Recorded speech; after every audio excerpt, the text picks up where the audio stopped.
आप देख रहे हैं देश का सबसे बड़ा सर्वे। लोकसभा चुनावों से पहले 175 सीटों की हमने बात की, 4 राज्यों की हमने बात की कल, और देखा कि किस तरीके से एनडीए यूपीए से बहुत आगे निकल रहा है। अब बात हम कर रहे हैं 42 सीटों वाले पश्चिम बंगाल की। 2 खास मेहमान हमारे साथ न्यूज रूम में जुड़ गए। यहाँ पर जयंत घोषाल साहब, वरिष्ठ पत्रकार, इनकी खास नजर पश्चिम बंगाल पर रहती है। इनसे पश्चिम बंगाल की तो हम खास तौर पर बात करेंगे। और हमारे साथ दिबांग भी जुड़ गए हैं, वरिष्ठ पत्रकार दिबांग से इस पश्चिम बंगाल की तो बात करेंगे ही करेंगे, और साथ ही नीतीश ने जो बयान दिया उसकी बात करेंगे, और आगे देश की क्या तस्वीर बन रही है उसकी भी बात करेंगे। लेकिन पहले सीधा चलते हैं इन 42 सीटों पर क्या हो रहा है ये जानने के लिए नेहा के पास।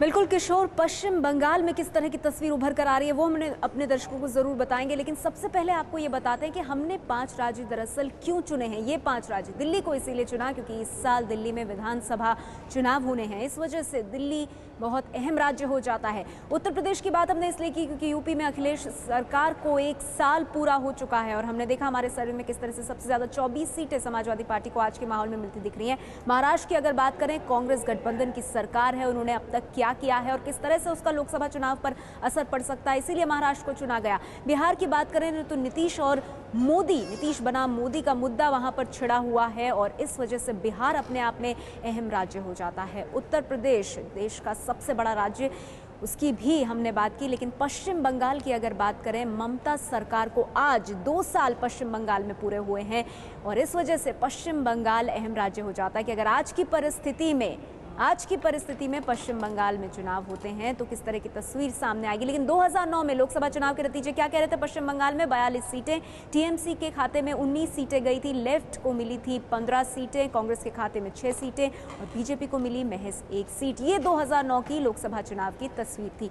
अब अगर आज के माहौल में लोकसभा चुनाव हो पश्चिम बंगाल में, जहां ममता बनर्जी की सरकार जो है उसे 2 साल पूरे हो गए हैं, तो फिर क्या तस्वीर निकल कर आएगी, हमारे सर्वे ने क्या पाया है वो भी हम आपको बताएंगे। लेकिन 2009 की लगातार हम आपको नतीजे दिखा रहे हैं किस तरह से तृणमूल कांग्रेस को 19 सीटें उस वक्त मिली थी। लेकिन आज की तस्वीर में अब क्या होगा ये देखिए। पश्चिम बंगाल 42 सीटों की बात कर रहे हैं, तृणमूल कांग्रेस को आज के माहौल में 14 सीटें मिलती हुई दिखाई दे रही हैं, लेफ्ट को 18 सीटें, टीएमसी को नुकसान हो रहा है, यहाँ पर 5 सीटों का नुकसान तृणमूल कांग्रेस को हो रहा है। लेफ्ट की स्थिति थोड़ी सी बेहतर है, कह दें कि पहले 15 सीटें मिली थी तो अब ये जो आंकड़ा है 18 पर जा रहा है। कांग्रेस पार्टी को 9 सीटें, 2009 के चुनावों में 6 सीटें थी, 9 सीटें अब हो गई हैं। तो ये तस्वीर पश्चिम बंगाल की उभर कर सामने आ रही है।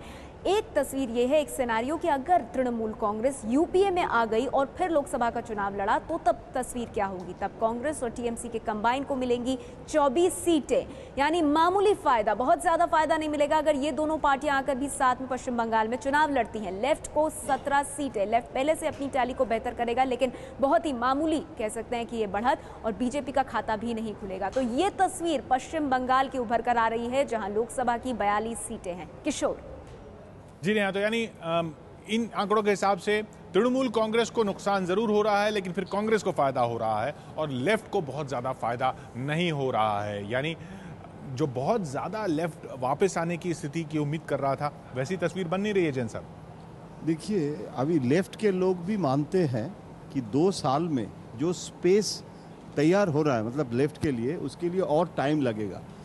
अभी अर्बन जो वोट है उसमें एक ममता सरकार के बारे में नाराजगी शुरू हुआ है, लेकिन जो लेफ्ट का एंटी इनकम्बेंसी है वो 34 इयर्स का है, तो उसको मतलब आम जनता के मन में, यानी अगर अभी नाराजगी है भी, जो है ममता से नाराजगी है, विकल्प नहीं है। हाँ। विकल्प अभी भी कांग्रेस नहीं है।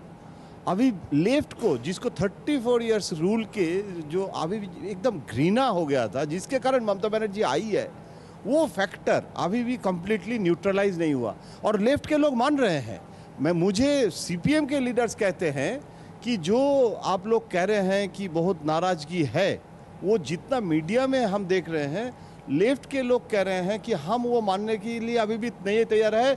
और जो स्टेट काउंसिल का भी जो मीटिंग हुआ था उनका स्टेट कमेटी का, उसमें सीपीएम के लीडर जो विमान बोस है, स्टेट सेक्रेटरी है, उसने काडर को कहा है कि ओवर कॉम्प्लिसेंसी में मत जाओ, क्योंकि अभी ममता बनर्जी का पॉलिटिक्स में और एक फैक्टर है किशोर, जो लालू जी और मुलायम जी बिहार यूपी में एक समय बहुत करके फायदा मिला था, जो पश्चिम बंगाल के राजनीति का स्टाइल नहीं था, वो अभी ममता बनर्जी ने किया है। जो 30% मुस्लिम वोट वो कंसोलिडेट करके रखा है, जो ओबीसी शेड्यूल कास्ट वोट वो ये जो आइडेंटिटी पॉलिटिक्स बंगाल में कभी नहीं था।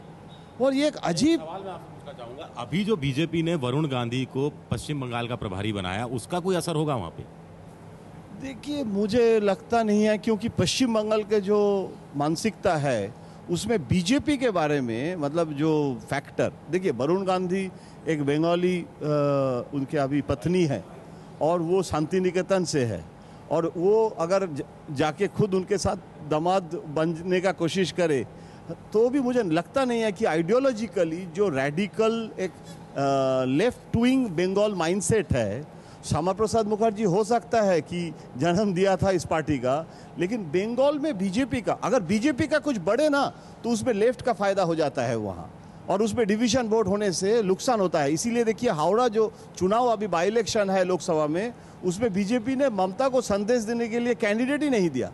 तो मुझे लगता नहीं है कि बीजेपी अभी फैक्टर है। लेकिन ये जो मैं आपको कह रहा था किशोर, कि जो शेड्यूल कास्ट, ओबीसी, मुस्लिम जैसे एक समय माई फैक्टर हम लोग कहते थे कि मुस्लिम और यादव फैक्टर जो भी हो वो कंसोलिडेटेड रहता है। लालू के मतलब एकदम जब नेगेटिव सिचुएशन उसमें भी यादव वोट का कंसोलिडेशन, ये आइडेंटिटी पॉलिटिक्स नहीं था। तो क्या ये लगता है कि ये डेंजरस ट्रेंड कि वरुण गांधी के जाने से जो 29% मुस्लिम वोट है उसका कंसोलिडेशन हो जाएगा एक बार फिर से ममता बनर्जी के फेवर में?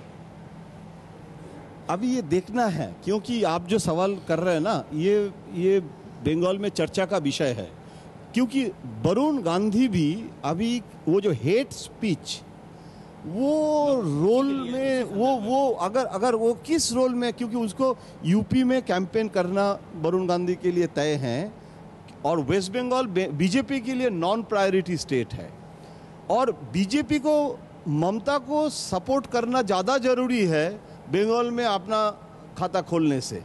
तो आप जो कह रहे हैं कि ममता को फायदा नहीं होगा अगर बीजेपी का हिंदू वोट बढ़े, तो इसीलिए मुझे लगता नहीं है कि बीजेपी का जो सेंट्रल लीडरशिप है, आप देखिए ना अभी आप कह रहे हैं बीजेपी के केंद्रीय नेतृत्व ही ममता को उस तरह का नुकसान नहीं पहुंचाना चाह रही है? नहीं चाह रहे हैं। राजनाथ सिंह मेरे ख्याल से संपर्क में जनता मेरे ख्याल से ज़्यादा जो रोचक बात होगी या जिस पर आपको बताना चाहिए कि भाई अगर ममता जीत भी जाती हैं, सीटें ले भी आती हैं, तो ज़्यादा बड़ी बात यह है कि वो क्या केंद्र में बीजेपी के साथ हाथ मिलाएंगी, और ख़ासतौर पर ये ध्यान में रखते हुए कि वहाँ जो एक मुस्लिम वोट है वो उनके साथ खड़ा हुआ है, क्या वो ये करेंगी?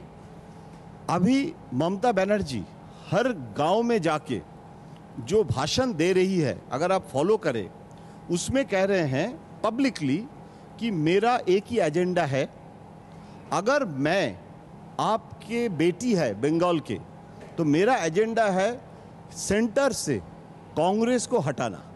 और ये गांव-गांव में जाके कैंपेन कर रहे हैं और कह रहे हैं कि इसके कारण है कांग्रेस हमारे साथ सीबीआई और एनफोर्समेंट को लगा दिया। मैं कह रहा हूं इसके बाद भी ममता के साथ टग ऑफ वॉर कांग्रेस और बीजेपी की दोनों तरफ के हैं, और संख्या के हिसाब से ममता बनर्जी तय करेंगे किसके साथ जाएंगे। वो कांग्रेस के साथ भी रिश्ता खराब नहीं करना चाहेंगे, लेकिन चुनाव से पहले नहीं जाएंगे। लेकिन नरेंद्र मोदी इस कीमत इफ प्राइम मिनिस्टरियल कैंडिडेट, तो 30% मुस्लिम वोट के कारण ममता के लिए 2014 के पहले कम से कम बीजेपी में आना। आप ये बोल रहे हैं कि कांग्रेस को हटाना है, पर जयंत मैं आपको याद दिलाऊं कि जब नरेंद्र मोदी ने चिट्ठी लिखी कि आप अपना एक नुमाइंदा तो भेजिए, मेरा स्वेरिंग इन हो रहा है, तो वो वहां से कोई नहीं गया उनकी तरफ से। जब ममता बनर्जी ने ओथ टेकिंग सेरेमनी के लिए इनकार किया, दिनेश त्रिवेदी को भेजने के लिए भी नरेंद्र मोदी ने सुझाव दिया और वो नहीं गए। और नेक्स्ट टाइम जब नरेंद्र मोदी कलकत्ता गए, नरेंद्र मोदी ने मुख्यमंत्री को जानकारी नहीं दिया।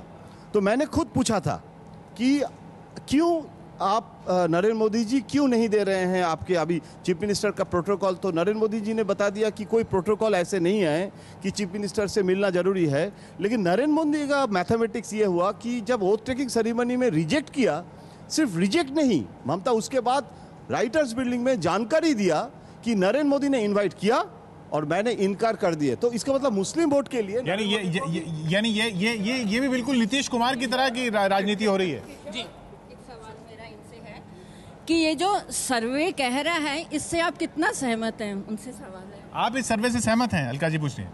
देखिए, एसी नेल्सन का सर्वे पश्चिम बंगाल के बारे में लास्ट टाइम जब वो किया था, तो उसके क्रेडिबिलिटी के बारे में बहुत पार्टी बहुत सवाल किया था। ऐसे ऐसे मिनिस्टर, सीपीएम के मिनिस्टर गौतम देव जैसे हार रहे हैं, कोई सोच नहीं था। लेकिन इतना एक्यूरेट एसी नेल्सन का सर्वे पश्चिम बंगाल के कम से कम हुआ है, तो उसके बाद एसी नेल्सन का क्रेडिबिलिटी हुआ है। अभी तक एसी नेल्सन का सर्वे गलत नहीं हुआ, लेकिन हो सकता है थोड़ा बहुत इधर उधर, लेकिन और मुझे भी लगता है कम से कम पश्चिम बंगाल का जो है, अब मैं आपको कह रहा हूं कि ये मुझे लग रहा है कि सही है। देखिए प्लस माइनस हो सकता है। कांग्रेस की 9 सीटें ठीक लग रही हैं आपको? लेकिन इसमें एक सवाल है, जैसे आप लोग वेस्ट बंगाल में ममता का 19 दिखा रहे हैं, लेकिन एक सीट एसयूसीआई का जो था, हाँ। वो एक्चुअली ममता के साथ अलाई कर दिए थे। वो दिल्ली में कांग्रेस के साथ नहीं है, लेकिन पश्चिम बंगाल में सीपीएम के साथ। ये 19 आप जो 2009 की बता रहे हैं, 120 है पश्चिम बंगाल में ममता 2009 की। हाँ। और अभी वो एसयूसीआई का क्या होगा ये इसमें जिक्र नहीं किया गया है। लेकिन जो ममता का जो सेटबैक है, मैं कह रहा हूं कि एक प्रोसेस ऑफ डिसोल्यूशनमेंट है स्टार्टेड, मतलब वो नाकुशी का जो है, लेकिन अभी भी लेफ्ट वो ऑक्युपाई करने के लिए तैयार। ममता को नुकसान हो रहा है, लेकिन लेफ्ट फायदा उठाने की स्थिति में नहीं आ पाया है। किशोर देखिए, बंगाल का जो ये सर्वे है बहुत दिलचस्प है, क्योंकि इसमें एनडीए को कोई फुटहोल्ड नहीं मिल रहा है भाजपा को। ममता बनर्जी जो एक क्षेत्रीय दल के रूप में, साहब कह रहे हैं कि जो जिसकी ज्यादा संख्या होगी ममता उसके साथ चली जाएंगी। नहीं, देखिए ममता का ये है, ममता किंग मेकर की पोजीशन में आना चाहती हैं, तो ममता चाह रही थी कि उनकी सीटें बढ़ें, और ऐसा अनुमान भी था कि लेफ्ट नीचे गिर रहा है, लेकिन यहाँ कांग्रेस की सीटें बढ़ रही हैं, तो ये ममता के लिए बहुत बड़ी खबर है। नहीं, लेकिन इसमें एक किशोर, एनसीपी का आज कितना संख्या है? अगर एनसीपी 6, अभी शायद 6 है ना, तो 9 है, 8 है, तो अगर 8 सीट लेके एनसीपी यूपी के इंपॉर्टेंट एलाई बन सकते हैं, तो आप वो महाराष्ट्र में भी एलाई है ना, इंपॉर्टेंट रोल प्ले कर सकते हैं। महाराष्ट्र का एलाई है। लेकिन मुझे लगता है किशोर एक बड़ी पिक्चर ये बन रही है। अभी हम नीतीश की भी बात कर रहे हैं, ममता की भी बात कर रहे हैं, और नरेंद्र मोदी की भी बात कर रहे हैं कि अगर नरेंद्र मोदी को बनाया जाता है तो ये दोनों के दोनों नहीं आएंगे। तो ऐसे में फिर बीजेपी का होगा क्या? पिछली बार 365 सीटों पे चुनाव लड़े थे, 113 जीते थे, 200 सीटों में है नहीं, और बाकी जगह अगर ऐसे लोग बिदकते हैं तो फिर क्या होगा? और वो तो जो 543 का पूरा रिजल्ट आएगा उस पर ये चर्चा इस बिंदु पर आगे बढ़ेगी। आलोक जी, आप कुछ कहना चाह रहे थे? मैं ये कह रहा था कि किस तरह से वरुण गांधी को भेजने का संदेश, जो बात हम कर रहे हैं, राहुल को काउंटर करने के लिए बीजेपी ने आगे किया है, और बीजेपी आने वाले समय में भी ये चाहती है कि ममता के साथ वो हर जगह अपने अलाइज किसको ढूंढ रही है, किसी भी कीमत पर। नरेंद्र मोदी बनेंगे ये फैसला तो बाद में होगा, लेकिन राजनाथ सिंह भी तो प्रधानमंत्री बनना चाहते हैं, इसलिए वो ये कोशिश कर रहे हैं कि किसी तरह से, वरुण गांधी तो उन्हीं के एजेंट हैं, वो चाहते हैं कि राजनाथ सिंह के लिए प्रधानमंत्री पद के लिए ममता साथ दे। जिस तरह से प्रणब मुखर्जी के लिए जिस तरह से सौदेबाजी हुई थी, उस तरह से राजनाथ सिंह खुद वरुण गांधी को वहां खड़ा करके और ये दिखाने के लिए कोशिश कर रहे हैं कि देखिए, मोदी चाहे नहीं बनेंगे, आप हमारे साथ रहिए, साथ रहिएगा। वरुण गांधी को राजनाथ सिंह के लिए भेजा गया है। इसमें देखिए, जो मुझे जानकारी है, राजनाथ ने वरुण को 3 स्टेट का ऑप्शन दिया था, आंध्रा, झारखंड और बंगाल, और चूज करने के लिए कहा था, क्योंकि इसे नॉन प्रायोरिटी तीनों स्टेट, क्योंकि पहली बार जनरल सेक्रेटरी है, आप इतना इंपॉर्टेंट जगह आपको नहीं मिलेगा। वरुण गांधी का फर्स्ट टाइम एक चार्ज मिला है, तो इसीलिए ऐसे तीनों स्टेट दिया था जहां बीजेपी का इंपॉर्टेंट नहीं है, जहां। लेकिन झारखंड में बहुत सारे कॉम्प्लिकेशन है, वहां जसवंत सिन्हा से लेके बहुत सारे लीडर्स का, जिसमें वरुण गांधी पढ़ना नहीं चाहते थे, और आंध्र में जगन फैक्टर कैसे मतलब हैंडल करेंगे, तो और उसको वरुण का अभी प्रायोरिटी यूपी भी है, तो वो समय वहां भी ज़्यादा देना चाहते हैं, इसीलिए वो आंध्रा और झारखंड में नहीं गए। लेस प्रायोरिटी स्टेट के कारण वो वेस्ट बंगाल को एक्चुअली चुना है। 5 राज्य जिन पर हमने फोकस किया था, उनके हमने नतीजे देख लिए कि एबीपी नीलसन का सर्वे क्या कह रहा है। लबोलबाब ये है कि यूपीए को नुकसान हो रहा है भारी, और एनडीए काफ़ी बढ़त पर है। आगे जो सवाल आने वाला है वो राहुल और नरेंद्र मोदी का सवाल है, उस पर जनता की क्या राय है वो हम देखेंगे। लेकिन इस बीच एक बड़ी खबर आ रही है कि नरेंद्र मोदी कल दिल्ली आ रहे हैं, पार्लियामेंट्री बोर्ड की बैठक में हिस्सा लेने वो पहुंच रहे हैं। पार्लियामेंट्री बोर्ड की बैठक में हिस्सा लेने वो पहुंच रहे हैं। ये अहम किस लिहाज से है उस पर आगे बात करेंगे, लेकिन पहले इस जानकारी पर हम बात कर लेते हैं एबीपी संवाददाता ब्रजेश कुमार सिंह से। ब्रजेश, तो कल अब ये तय है कि वो पहुंचेंगे दिल्ली? जी किशोर, गुजरात के मुख्यमंत्री नरेंद्र मोदी कल बीजेपी के पार्लियामेंट्री बोर्ड की बैठक में शामिल होने के लिए दिल्ली पहुंच रहे हैं। बाकायदा उनके जो आधिकारिक सूत्र हैं यानी मुख्यमंत्री कार्यालय उसकी तरफ से ये सूचना दी गई है। और चूंकि पार्लियामेंट्री बोर्ड की मीटिंग में मोदी का आना जाहिर अपने आप में काफी महत्वपूर्ण है, क्योंकि अगर आप देखें हाल के जो डेवलपमेंट रहे हैं, खासतौर पर उनके बिल्कुल खास जो शख्स हैं गुजरात से बीजेपी के अमित शाह, उनको उत्तर प्रदेश की जिम्मेदारी दी गई है और उसके बाद से जाहिर है गोवा में महत्वपूर्ण बैठक। तो ऐसे में पार्लियामेंट्री बोर्ड की मीटिंग में मोदी का आना एक महत्वपूर्ण संकेत और निगाहें होंगी इस बात पर कि आखिर क्या निकल कर आता है। तो वो जो पेच फंसा हुआ था वो क्या सुलझ गया मुद्दा? देखिए, मुद्दा या जो पेंच है वो पूरी तरीके से सुलझ गया या नहीं, लेकिन एक सकारात्मक संकेत के तौर पर जरूर देखा जा रहा है, खासतौर पर तब जबकि जो है उनके खास लोगों को महत्वपूर्ण जिम्मेदारियां दी जा रही हैं। और माना यह जा रहा है कि गोवा की बैठक के पहले तक काफी सारी चीजें साफ हो जाएंगी और ये भी एक संकेत है कि शायद गोवा में मोदी को लेकर एक महत्वपूर्ण अनाउंसमेंट भी हो सकती है। खासतौर पर इस बात को लेकर जो एक संभावना जताई जा रही है कि शायद मोदी को एटलीस्ट कैंपेन कमेटी का प्रमुख घोषित कर दिया जाए गोवा की बैठक के दौरान। किशोर, शुक्रिया आपका ब्रजेश। तो बस प्रचार समिति का अध्यक्ष घोषित करने तक ही रह जाएगी क्या बीजेपी? अशोक जी, शुरुआत है, कहीं ना कहीं से तो शुरुआत करनी पड़ेगी और मुझे लगता है बीजेपी ये टेस्टिंग पॉइंट कर रही है। एक बार कर्नाटक में जाके भेज के देखा क्या रिस्पांस आता है, प्रचार समिति का प्रमुख बना के देखेंगे क्या रिएक्शन आता है और धीरे धीरे इसलिए मोदी आ रहे हैं। हाँ बिल्कुल, मोदी आ रहे हैं और जो दांत का दर्द था पिछली बार शायद अब ठीक हो गया है। पिछली बार कर्नाटक की हार थी, इस बार बहुत सारे उनके लोगों को एडजस्ट किया गया है, अच्छे जगह पे भेजा गया है। यूपी में जो प्रभार, यूपी का प्रभार जो दिया है अमित शाह को, इससे बहुत पॉलिटिकल मैसेज बहुत लंबा गया है इससे। ये इस सवाल पर लोग क्या कह रहे हैं हम 8 बजे आपको यानी कुछ ही देर में दिखाने वाले हैं, लेकिन ये कदम जो है नरेंद्र मोदी के उसी दिशा में बढ़ रहे हैं जिस दिशा में बीजेपी के समर्थक चाहते हैं। देखिए, बीजेपी जितनी बार भी 2 बार सत्ता में आई है, उस बार जो प्रचार समिति का अध्यक्ष था वो प्रधानमंत्री नहीं बना। तो प्रचार समिति का अध्यक्ष होना और प्रधानमंत्री होना 2 अलग अलग चीजें, इनको जोड़ के मत देखिए। लेकिन वो सवाल ये है कि मोदी एक अनटचेबल है। मोदी को टच करने के लिए सारी एनडीए के जितने भी घटक दल है वो मोदी से भाग रहे हैं दूर। उनके ऊपर जो एक ठपका लगा है कि बहुत ही कम्युनल है, तो धीरे धीरे वो देख रहे हैं कि मोदी को हम किस लेवल पे एडजस्ट कर रहे हैं। यदि वो प्रचार समिति का प्रमुख होने के बाद भी लोग खुश है तो अगला स्टेप तो वही होगा। यानी प्रचार समिति का प्रमुख होने पर भी नीतीश कुमार नहीं बिदकते हैं तो अगला स्टेप होगा। देखिए, मोदी भाजपा के लिए जरूरी है क्योंकि भाजपा की सीटें मोदी की वजह से बढ़ रही हैं। तो जितनी सीटें बढ़ेंगी 150, 160 कोई भी नंबर आएगा उससे भाजपा को कॉन्फिडेंस मिलेगा और फिर अलाइज उन्हें लगता है कि अपने आप आ जाएंगे, क्योंकि हर अलाइज जो है वो सत्ता में आना चाहता है। तो इसलिए कोई जो ये बड़े बड़े जो आइडियोलॉजी है वो बिल्कुल कहीं पे बड़ी नहीं है। तो इसलिए भाजपा बहुत ही आसानी से पूरा प्रोजेक्शन कर रही है मोदी का, और उसके बाद वो देखेगी कि उसके साथ कौन आ रहा है। प्रधानमंत्री पद का मामला अभी खुला हुआ है। लेकिन नीतीश, देखो किशोर, मुझे लगता है कि भारतीय जनता पार्टी और आरएसएस ये दोनों की स्ट्रेटजी ये है कि मोदी के जरिए जितनी सीटें लोकसभा की बढ़ा ली जाएं वो बढ़ाई जाएं, लेकिन सरकार बनाने में मोदी भाजपा की मदद ज़्यादा नहीं कर सकते, क्योंकि अपने बल पर बीजेपी को इतनी सीटें नहीं आएंगी कि सरकार बना ले बगैर एलाइज के। और मोदी बीजेपी के रास्ते में सबसे बड़ा रोड़ा है एलाइज को इकट्ठा करने के। तो इकट्ठा करने के मामले में अगर वो रोड़ा है तो जाहिरा तौर पे प्रधानमंत्री पद के लिए उनके नाम की घोषणा, मुझे ऐसा लगता है, हालांकि ये कहना बहुत जोखिमपूर्ण है आज और कोई भी भविष्यवाणी राजनीति में नहीं की जाती है, लेकिन मेरे को लगता है कि अगर बीजेपी सरकार बनाने के लिए अपने को उत्सुक है तो कतई उसको घोषित मोदी का नाम नहीं करना चाहिए और शायद कैंपेन कमेटी के नाम पर कुछ इधर उधर वो भले कर दें, क्योंकि आज अगर वो घोषित करते हैं तो नीतीश कुमार फिर खड़े हो जाएंगे। नीतीश कुमार अगर बाहर जाते हैं तो सैफरन जितनी पार्टीज हैं एनडीए में, उनके अलावा जो नॉन सैफरन पार्टी हैं उसमें जेडीयू एकमात्र ऐसी पार्टी बची है जो बाहर जाएगी। ऐसे में मुझे नहीं लगता कि मोदी को इतनी बड़ी भूमिका बीजेपी देगी जिससे कि लोगों को लगे कि अगले प्रधानमंत्री आई हैं।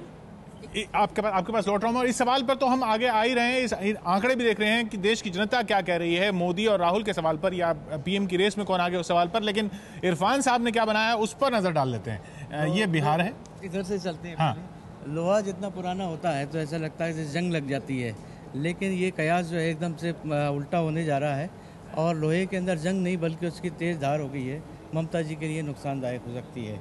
ममता जी कह रही है कि जंग लगी है, जंग नहीं लगी है इसमें। उनका लग रहा था जंग लग जाएगी लोहे में, तो हाशिया जो है धारदार हो गया है। और दूसरा ये कि चिदम्बरम लगातार पोटलियाँ देते जा रहे हैं, उसकी आर्थिक पैकेज की लगातार आप रोज़ देख रहे हैं। तो उनको ये लगा कि भाई ये देना ठीक रहेगा कि नहीं। आज के बयान से तो ये लगता है कि उनको ये आर्थिक पैकेज रोकना पड़ेगा शायद नीतीश कुमार को देना।